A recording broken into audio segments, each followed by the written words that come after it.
Good morning. मैं Monika Mehta, science mistress GSS लोगड़। अज तुहानूं पीरियोडिक टेबल याद करना सिखा रहे हैं। जिवें पहला है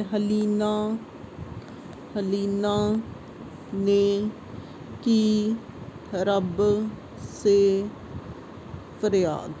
ठीक है। Hydrogen, lithium, sodium, potassium, rubidium, caesium ते फ्रेंसीयम। इदा तुसी फस्ट कॉलम याद कर सकते हो। ठीक है। You can see with the help of lens. हलीना ने की रब से फरियाद। This way you can learn the periodic table with the help of glass lens. Let's again see इन्हों हाईलाइट करके। हलीना ने की रब से फरियाद। ठीक है। दैन अगला कॉलम है जिस तरह ब्रिंग आलू गाजर इन थैली।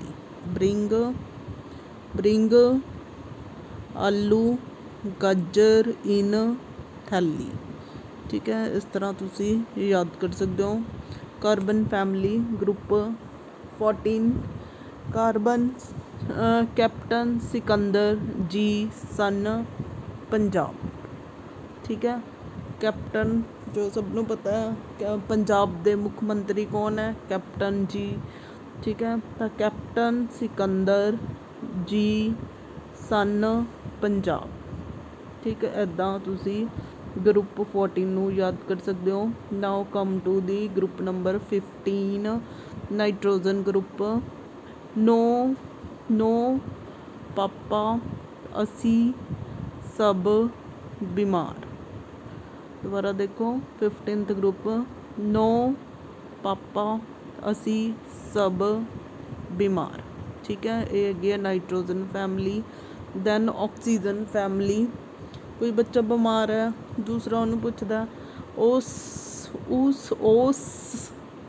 तेरा पुछया की हाल। ठीक है। उस इदा लंबी साउंड करनी है। तो ऑक्सीजन सल्फर सिलेनियम टलूनियम ते polonium. Then halogens family 17 group 17वें ग्रुप च आती है। Fluorine chlorine bromine iodine and astatine. ठीक है। क्या है? फ्लोरीन क्लोरीन ब्रोमीन आयोडीन ते एस्टेनाइन। Find CBI at. जिमें CBI का काम की होंगे फाइंड करना 17वें ग्रुप च। दीज आर ऑल केड़े हैगे आ नॉन मैटल्स। ठीक है। तो जो मैटल्स हैगियां दीज आर ऑल ठीक है। ये की है नॉन मैटल्स है। These are all non metals. Then come to the metals इन्हां चों किहड़ियां हैगियां? ये सारियां किहड़ियां होणगियां? Metals. These are the metals. ठीक है। इंकलूडिंग हाइड्रोजन और यू कैन से ये सारियां क्या हैगियां? मैटल्स। ठीक है। उस तो बाद है these are the alkali metals. First group is alkali metal. These are the alkali metal because they form the basic oxide. Then alkaline earth metals, other amphoteric oxide. These are the metalloids. ठीक है। वाला column इत्थे तक तो ये की होणगियां metalloids. उस तो बाद this column these are the non metals. इधर इतों तक। ठीक है। Non metals. दैन असी करते हैं noble gases. These are the noble gases present in this group are the noble gases. This way you can highlight all. और ये जड़े सेंटर च है ये की है थोड़े D block elements. These are the inner transition. These are all group किहड़े ग्रुप नूं बिलोंग करते हैं? ਇਹ ਵਾਲੇ 3 ਤੋਂ ਲੈ ਕੇ 12 ਤੱਕ ਕੀ ਆ ਤੁਹਾਡੇ ਡੀ ਬਲੋਕ ਐਲੀਮੈਂਟਸ ਹੈਗੇ ਆ। ਉਸ ਤੋਂ ਬਾਅਦ ਇੱਥੇ ਦੇਖੋ ਲੈਂਸ ਲਗਾ ਕੇ ਇੱਥੇ ਠੀਕ ਹੈ ਲੈਂਥੇਨਾਈਡ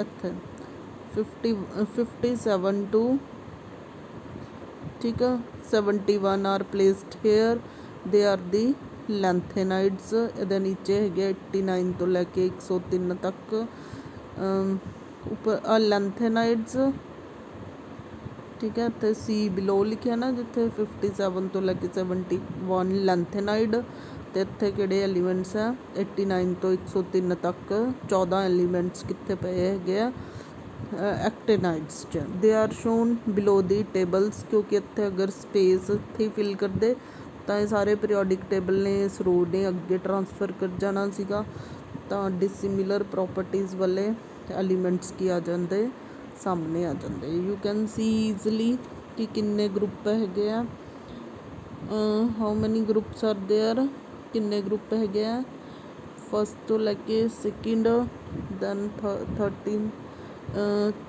ਥਰਡ ਫੋਰਥ ਫਿਫਥ 10 11 12 ਫਿਰ ਇੱਥੇ ਦੇਖੋ ਟੋਟਲ ਕਿੰਨੇ ਗਰੁੱਪ ਹੋ ਗਏ 18 ਔਰ ਪੀਰੀਅਡਸ ਕਿੰਨੇ ਹੈਗੇ ਆ ਕਿੰਨੇ ਪੀਰੀਅਡਸ ਹੋਣਗੇ 7 ਪੀਰੀਅਡਸ ਹੈਗੇ in the long form of the periodic table.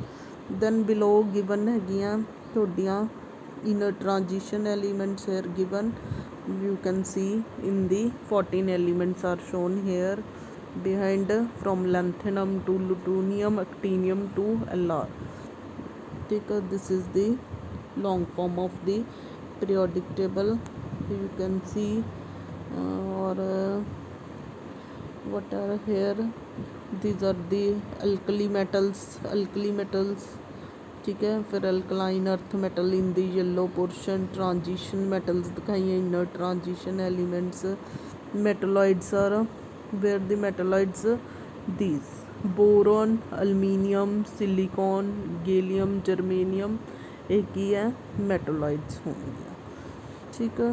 और these are lanthanide actinides this way you can see the whole periodic table and the periodic properties. From here you can also read any